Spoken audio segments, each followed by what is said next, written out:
तिने काय 4 मागण्या केल्या आणि तो कसा पलटतो, आज पलटी, उद्या पलटी, परवा पलटी, तेरवा पलटी, रोज पलटतो जरांगे आणि खोटं बोलतो.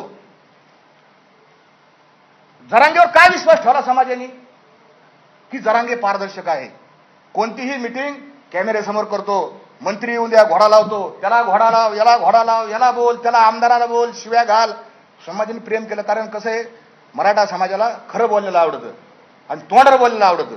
मराठा समाजाने स्वीकारलं, मी स्वीकारलं. पण जरांगेने 23 डिसेंबरच्या रोजी पहिली गुप्त मिटिंग कन्हैया हॉटेलमध्ये घेतली आणि त्या मिटिंगचा मी साक्षीदार आहे.